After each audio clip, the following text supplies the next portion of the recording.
오픈 교육 채널.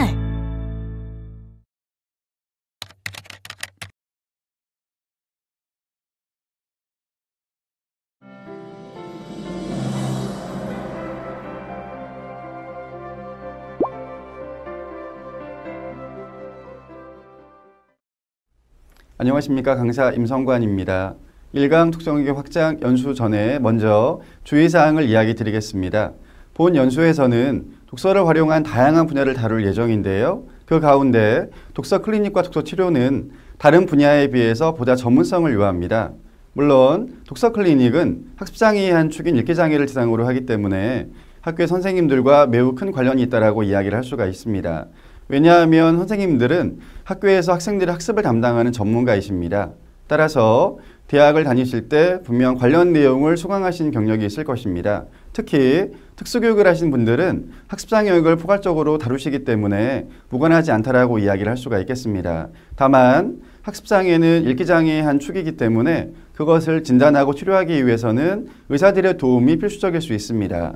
따라서 그 부분에 대한 전문성을 먼저 갖추실 필요가 있을 거고요. 더불어 독서치료 역시 심리와 정신적인 어려움을 갖고 있는 사람들을 돕기 위한 분야입니다.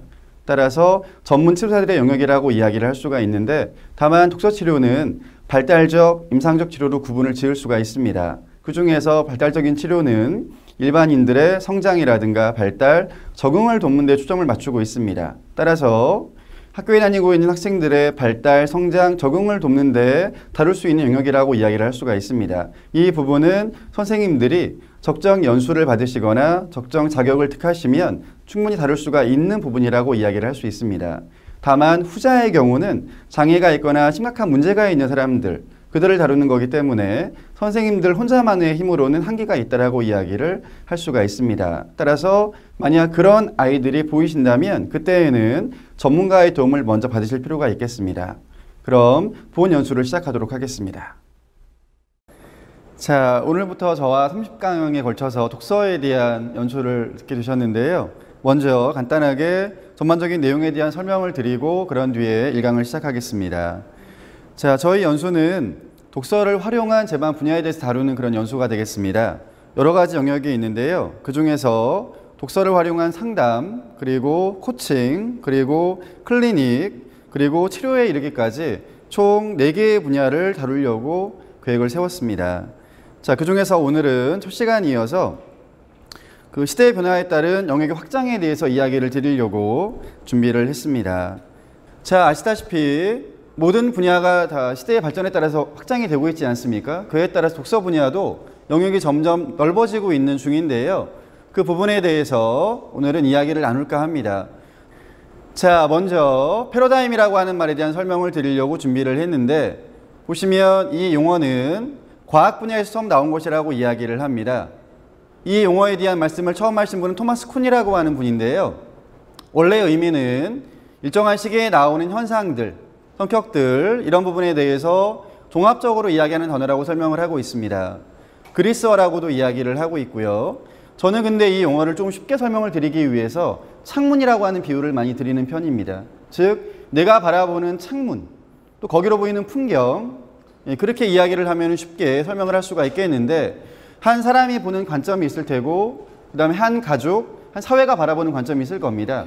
그런 것들을 패러다임이라고 이야기를 하는데 장소가 바뀌면 다른 풍경이 보이는 것처럼 새로운 패러다임이 생기게 되면 당연히 새로운 게 보이게 되겠죠. 그런 식으로 계속 바뀌어나가고 있다는 부분을 패러다임이라고 하는 말로 설명을 하신 그런 학자가 되겠습니다. 그래서 이 단어를 먼저 설명을 드리고요. 당연히 이에 따라서 독서도 새로운 패러다임이 생기겠죠. 그렇죠? 즉 앞서 이야기 드린 것처럼 시대가 바뀌고 있기 때문에 그에 따라서 새로운 관점, 새로운 영역들이 생기고 있다는 이야기입니다. 그래서 두 가지를 연결을 지어서 독서의 새로운 패러다임이라고 하는 말을 연결을 지었는데요. 당연히 새로운 기술들, 그 다음에 매체들 이런 것들이 많이 등장을 하고 있습니다. 그에 따라서 독서도 상당히 많은 부분이 달라지고 있는데 보시면 중요한 단어가 몇 개가 등장을 하고 있습니다. 그 중에 첫 번째는 하이퍼텍스트라고 하는 말입니다. 자, 이 말을 이해하시는 게 중요한 게 왜 그러냐면은 과거의 독서는 저희가 주로 인쇄물들을 가지고 했습니다. 책이라고 하는 가장 중요한 그런 매체를 가지고 독서를 했는데요. 당연히 책이라고 하는 부분은 저자가 기술한 바에 따라서 앞부터 뒤에까지 차례대로 읽어가야 되는 거죠. 그렇죠? 그래야지만 정보를 얻을 수가 있는 상황이었는데 하이퍼텍스트라고 하는 부분은 인터넷과 연결이 되는 그런 상황이라서 하나를 눌렀을 때 연관을 할 수가 있습니다. 자연스럽게. 그러니까 차례대로 볼 수도 있습니다만은 그게 아니라 하나를 누르고 또 연관을 해서 이제 눌러본다는 이야기인 거죠. 그래서 앞서의 독서는 차례대로 선형적이라고 하는 말을 씁니다. 그런데 하이퍼텍스트라고 하는 부분은 선형이 아니라 비선형이라고 하는 말을 씁니다. 즉 내가 원하는 부분끼리 연관을 지어서 또는 떠오르는 것들끼리 연관을 지을 수가 있다는 그런 이야기인데요. 그렇게 차이점이 생겨나고 있습니다. 자, 또한 아래에 있는 부분을 보시게 되면 과거는 주로 읽기에 치중을 많이 했습니다. 문자라고 하는 것들을 읽고 이해를 하는 쪽에 치중을 했다면 지금은 다양한 매체들이 발달을 했기 때문에 읽는 것만이 아니라 눈으로 보기도 하고 귀로 듣기도 합니다. 그래서 그 세 가지가 어우러지는 독서를 하는 것이 지금의 상황이라고 이야기를 드릴 수가 있겠습니다. 그에 따라서 우리는 예전에 책은 읽는다라고 이야기를 했고 영화는 본다라고 이야기를 했고 노래는 듣는다라고 이야기를 했는데요. 지금은 영화도 읽는다라고 이야기를 하고 노래도 읽는다라고 이야기를 할 수가 있습니다. 그 말인즉슨 정보 매체라고 불리는 것들이 많아지고 있다는 이야기고요. 그에 따라서 읽든 보든 듣든 정보라고 하는 부분들을 우리가 결국엔 얻고자 하는 데 목적이 있다 보니까 그런 것들을 읽는다라고 얘기를 할 수 있다는 것입니다. 그래서 옛날에는 주로 문자, 인쇄 매체를 가지고 읽기 치우쳤다면 지금은 디지털 멀티미디어라고 하는 그런 기반을 통해서 읽기와 보기와 듣기가 동시에 이루어지는 그런 상황으로 약간 변화가 되었습니다.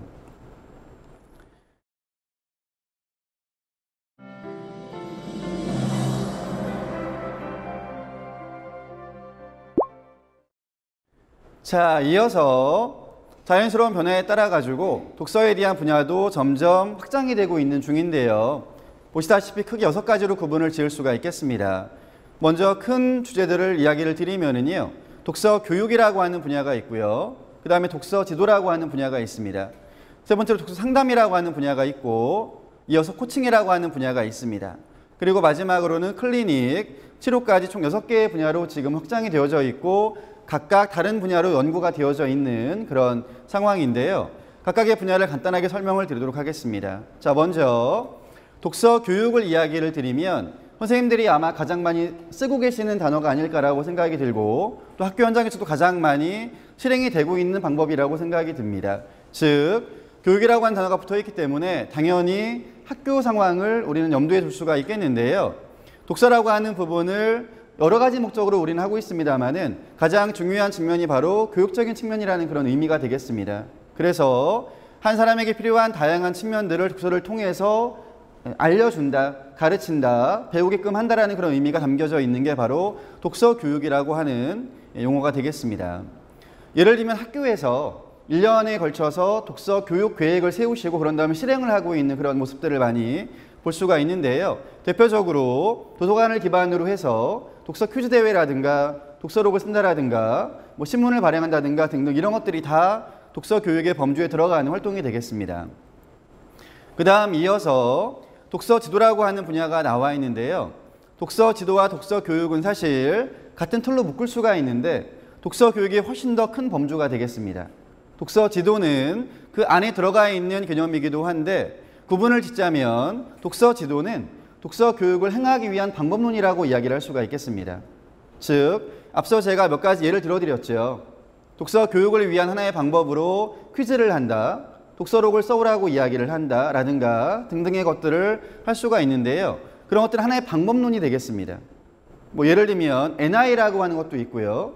즉 신문을 활용하는 교육 또는 부가트라고 하는 기법을 요즘에는 또 많이 활용을 하고 계시는데 이런 식으로 자기만의 방식으로 접목을 시켜서 행한다 라고 하게 되면 그것은 독서 지도라고 이야기를 할 수가 있겠습니다. 두 가지를 다시 연결을 짓자면은 독서 지도를 통해서 교육에 대한 부분들을 이루는 거죠. 그래서 독서 지도가 교육보다는 작은 범위가 되겠고요. 그 안에 포함되어져 있는 거라고 이야기를 할 수가 있겠습니다. 보통 현장에서 활동하시는 분들을 저희가 독서 지도사라고 부르는 이유도 바로 거기에 있습니다. 즉, 자기만의 방법으로 자기만의 교재라든가 어떤 그런 상황에서 아이들을 만나고 그 다음에 지도를 통해서 교육의 목적을 이루고자 한다라는 그런 측면입니다. 따라서 독서 교육과 지도는 약간 다른 개념으로 구분을 지으시면 되겠습니다. 자, 그 다음 세 번째 나오는 분야는 독서 상담이라고 하는 분야입니다. 요즘에 우리 사회를 보게 되면 상담 치료가 또 상당히 유행을 하고 있는데요. 여기서 말하는 상담은 앞서 이야기드린 상담과는 조금 다른 맥락입니다. 여기서의 상담은 어떤 의미냐면은 투자 상담이라든가 결혼 상담과 같은 그런 맥락이 되겠습니다. 물론 같은 면들은 있습니다. 무엇이 있냐면 상담의 한자 단어를 보게 되면은요, 두 사람이 마주 앉아서 이야기를 나눈다라는 그런 정의가 깔려 있습니다. 따라서 마찬가지로 전문가라고 하는 한 사람과 그 다음에 무엇인가 궁금한 사람이 만남을 갖는다는 것은 똑같습니다. 그러니까 두 사람 이상이 있어야지만 형성이 되는 게 상담이라는 것은 마찬가지인데요. 다만 여기서의 상담은 중요한 게 무엇이냐면 정보를 원하는 사람이 있고 정보를 주는 사람이 있다는 것이죠. 앞서 이야기드린 상담 같은 경우에는 정서의 교류가 매우 중요합니다.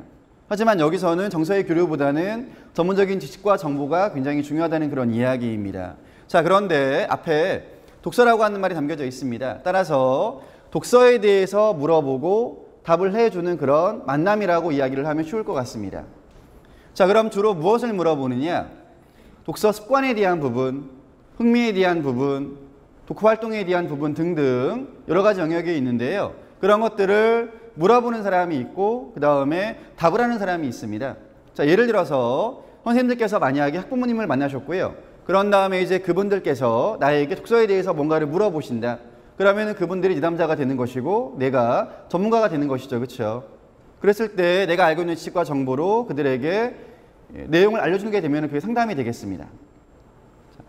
그 다음 네 번째 분야로 가서 설명을 드리면은요, 독서 코칭이라고 하는 분야입니다.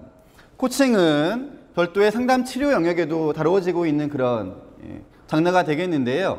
이 부분을 독서와 연결을 지어서 행하고 있는 그런 또 하나의 분야로 확장이 되었습니다. 사실은 앞서 이야기된 독서 교육과 지도와 코칭이 큰 차이가 없어 보일 수도 있습니다. 그런데 약간 다른 그런 맥락을 추구를 하고 있는데 독서 지도와 코칭의 차이점을 이야기를 드리면은요, 독서 지도 같은 경우에는 기존에는 주로 선생님 한 분과 그 다음에 여러 명의 아이들을 놓고 진행을 한 경우들이 많습니다. 지금도 그렇게 운영이 많이 되고 있는데요. 그렇게 하다 보니 어떤 문제가 생겼냐면은 각 개인에게 맞춤식의 교육을 할 수가 없는 그런 한계점이 생겼습니다. 그렇다면은 한 팀을 대상으로 했을 때 누군가는 조금 더 도움을 받을 수가 있지만 누군가는 그러기가 좀 어려운 부분이 있었습니다. 그런 한계점을 극복을 하고자 다시 이제 만들어진 영역이 코칭이라고 하는 영역인데요. 코칭의 목적은 한 사람에게 있는 잠재력을 최대화시키는 데 있다라고 이야기를 합니다. 그런데 그럴 때 하나의 중요한 방법은 독서라고 하는 것입니다. 다양한 측면으로 한 사람 잠재력을 키울 수가 있습니다만 여기서는 주로 독서를 바탕으로 한다는 그런 차이점이 있겠고요. 독서 교육과 지도에서도 물론 그 사람에게 알맞은 그런 방법을 택하기 위해서 여러 진단을 하기도 합니다만은 코칭에서는 조금 더 진단을 세부적으로 전문적으로 먼저 한 다음에 분석을 하고 그런 뒤에 거기에 따라서 1:1 맞춤식의 코칭을 하는 그런 방법의 차이가 약간 있다는 것을 미리 이야기를 드립니다. 자, 그 다음 다섯 번째로는 클리닉이라고 하는 분야가 있습니다. 자, 클리닉은 우리말로 옮기게 되면 진료소라고 하는 의미가 있습니다. 즉 병원과 같은 그런 의미로 지금도 쓰이고 있다는 건데요. 따라서 클리닉과 치료 쪽으로 가게 되면 벌써 대상들이 상당히 큰 어려움이 있다는 전제가 깔립니다. 그런데 독서 클리닉은 앞서 이야기 드린 분야와는 달리 대상이 한정되어져 있는 특징도 있습니다. 즉 모든 사람들 대상으로 한다기보다는 한 대상만을 대상으로 주로 작업을 하고 있는데요. 그게 누구냐면 읽기 장애가 있는 사람들입니다. 국내는 특히 그쪽으로 한정되어져 있는 특징이 있습니다. 읽기 장애는 학습장애의 한 유형이라고 이야기를 합니다. 학습장애에는 쓰기장애, 산술장애도 포함이 되어져 있는데 즉 설명을 쉽게 드리자면 쓰기와 산술과 읽기가 안 되게 되면 자연스레 학습에 어려움이 있다는 그런 이야기입니다. 그런데 그 중에서 저는 읽기 장애가 제일 큰 문제라고 생각을 합니다. 왜냐하면 모든 학습의 기본이 읽기고 이해이기 때문에 그렇습니다. 그래서 그렇게 읽기에 뭔가 어려움이 있는 사람들을 다루는 분야가 독서 클리닉이라고 설명을 할 수가 있겠습니다. 읽기 장애에는 또 세부적으로 이야기를 드리면 읽기 부진 등등이 포함되어져 있는 그런 상황이기도 한데요. 통칭해서 그냥 읽기 장애라고만 이야기를 드리고 상세한 내용은 다음 시간에 또 설명을 드리도록 하겠습니다. 자, 그 다음 마지막에 나오는 분야는 최근에 각광을 많이 받고 있는 독서 치료라고 하는 분야입니다. 여기서 말하는 치료는 앞서 이야기한 상담과도 또 이제 맥이 닿아져 있는 부분이 있습니다. 왜냐하면 당연히 치료자와 내담자의 만남, 그래서 그들이 어려움을 호소를 하시겠죠, 그렇죠? 그러면 당연히 치료 전문가가 그들에게 상담을 통해서, 만남을 통해서, 그 과정을 통해서 도움을 주는 부분이기 때문에 상담이라고 하는 부분이 밀접하게 포함되어 있다라고 이야기를 드릴 수가 있겠는데요. 다만 이런 부분들을 좀 미리 이야기를 드리고 싶습니다. 어떤 거냐면, 많은 분들이 책을 통해서 치료를 한다라고 이야기를 하게 되면 정말 치료가 되느냐라는 그런 물음들을 던지시는데요. 여기서 말하는 치료는 우리가 병원에 가서 주사를 맞거나 약을 먹었을 때 그 질병이 완치가 된다는 그런 개념들을 갖고 계시지만, 여기서의 치료는 그런 개념이 아닙니다. 엄밀히 말하면 힐링, 그러니까 치유라고 하는 개념이 더 강해서 한 사람의 문제를 완벽히 치료해준다는 그런 개념보다는 완화를 시켜준다. 즉 심리 상처, 고통 이런 것들을 덜어내어준다는 의미가 더 강하다는 그런 의미입니다. 그런데 그런 치료가 독서로도 가능하다는 이야기를 지금은 하고 있는 경제에까지 이른 것입니다. 아마도 경험이 있는 분들이 계실 거라고 생각이 듭니다. 내가 예전에 어떤 어려움이 있었을 때 한 권의 책을 읽었고 또는 한 줄의 시를 읽었는데 마음의 정화가 되는 것을 느낀 적이 있다라고 한다면은요, 독서 치료라고 하는 그런 효과를 스스로가 이미 체험을 한 거라고 이야기를 드릴 수가 있겠는데요. 어쨌든 지금은 책이라고 하는 그런 매체를 통해서 스스로 읽고 그 다음에 치료사의 만남을 통해서 이야기하는 그런 상호 과정을 통해 가지고 치료를 할 수 있다는 분야까지도 나아갔다라고 이야기를 할 수가 있겠습니다. 정리를 좀 해보자면은 독서 활용 분야가 크게 6가지로 지금은 언급이 되고 있는데요. 첫 번째는 독서 교육이라고 하는 부분이었습니다. 그 다음에는 지도라고 하는 영역이 있고요. 그 다음에는 상담, 이어서 코칭, 그리고 클리닉 치료, 6가지 분야였는데 2개씩 지금 보시다시피 묶여져 있는데요. 교육과 지도는 비교적 일반 선생님들, 또 일반 지도사들, 그들께서 할 수 있는 영역이라고 생각이 들고요. 그 다음에 두 번째, 상담과 코칭은 조금 더 교육을 받으신 분들, 활동을 하시는 분들, 전문성을 키운 분들이 할 수 있는 분야라고 생각이 듭니다. 그 다음에 이제 마지막에 클리닉과 치료 같은 경우에는 더욱더 많은 공부와 수련을 받으신 분들이 할 수 있는 분야라고 이야기를 할 수가 있겠습니다. 그러니 오른쪽으로 갈수록, 뒤로 갈수록 조금 더 심도 있는 분야라고 이야기를 할 수가 있는 거죠. 자, 이렇게 독서에 대한 분야가 6가지로 크게 구분이 되어져 있고 그 다음에 확장이 되어서 활용이 되고 있는 그런 상황인데요. 향후에 어느 게 더 나올지는 아무도 예상을 할 수가 없습니다만 자연스럽게 패러다임이 바뀌고 있는 상황이다 보니 독서에 대한 부분들도 더 확장이 되지 않을까라는 그런 예상을 하고 있습니다. 그렇다면 중요한 게 무엇이냐면 우리는 미래에 대한 부분들을 예측을 해서 미리 준비를 한다면 더더군다나 좋겠습니다만은 그러기 어렵다면은 이러한 변화에 조금 더 주의를 기울이고 그러면서 새로운 게 나오게 되면 그런 쪽을 또 연구도 하고 공부도 하고 그러면서 접목을 할 수 있는 방안들을 만들어 나가는 게 중요하지 않을까라고 생각이 듭니다. 간혹 굉장히 많은 분야들 때문에 어떤 분들은 혼란감을 갖고 있기도 합니다. 특히 이제 가장 많이 힘들어하시는 게 무엇이냐면 비슷한 것 같은데 왜 이렇게 용어만 다양합니까? 라고 물어보시는 분들이 계시는데요. 사실은 설명을 드렸다시피 조금씩은 다른 분야들입니다. 따라서 연수를 받으시는 분들은 엄밀하게 영역을 좀 나누셔서 거기에 맞는 작업들을 행하는 것도 저는 필요하다라고 생각을 합니다. 자, 그러면 1강에 대한 정리를 하고 내용을 마치도록 하겠습니다. 자, 1강에서는 패러다임에 대한 이야기를 드렸고요. 그에 따라서 독서 분야도 지금 점점 늘고 있다는 이야기를 드렸습니다. 크게 6가지를 이야기를 드렸으니 그 개념에 대한 부분들을 정확하게 알고 계시면 좋을 것 같고요. 이 개념에 대한 정립이 물론 향후 강의에도 나오겠습니다만은 가장 기본적인 부분이기 때문에 정립이 되어져 있지 않으면 그 다음 강의에서 이 내용들에 대한 숙제가 좀 어렵지 않을까라고 생각이 듭니다. 그러니 이 부분을 다시 한번 복습을 하시고요. 그리고 저희가 출제한 문제도 한번 풀어보시면서 정리를 하시면 좋을 것 같습니다. 1강을 마치겠습니다. 오늘 학습한 내용과 관련해서 보충학습을 해보겠습니다. 독서를 활용한 분야가 다양해지면서 교사 및 학부모들에게 요구되는 능력은 한 권의 책을 바라보는 다양한 관점입니다. 즉, 한 해 출판량의 절반 이상을 차지하고 있는 아이들을 위한 책 가운데 어떤 것이 더 낫고 그렇지 않은가에 대한 고민을 넘어 다양한 주제를 담고 있는 책의 내용을 어떻게 바라볼 것인가가 중요하다는 것입니다. 그로부터 비롯된 주제는 아이들에게 실질적으로 제시가 될 어떤 형태로 만들어질 것이며 더불어 방법 또한 모색이 될 것입니다. 결론적으로 한 권의 책은 독서 교육, 독서 지도, 독서 상담, 독서 코칭, 독서 클리닉, 독서 치료 모든 분야에서 활용할 수 있습니다. 따라서 앞으로는 한 권의 책을 볼 때 글이나 그림, 작가 및 출판사의 인지도, 수상 여부 등에 더해 어떤 분야와 연결을 지어 어떤 주제로 어떻게 풀어나갈 것인가에 대해 생각해 보시기 바랍니다. 예를 들어 쉘 실베스타인의 작품 아낌없이 주는 나무는 다음과 같은 측면에서 적용할 수 있습니다. 영상 잘 보셨나요? 오픈교육 채널 라이브 아트. 좋아요와 구독 버튼 잊지 말고 눌러주세요.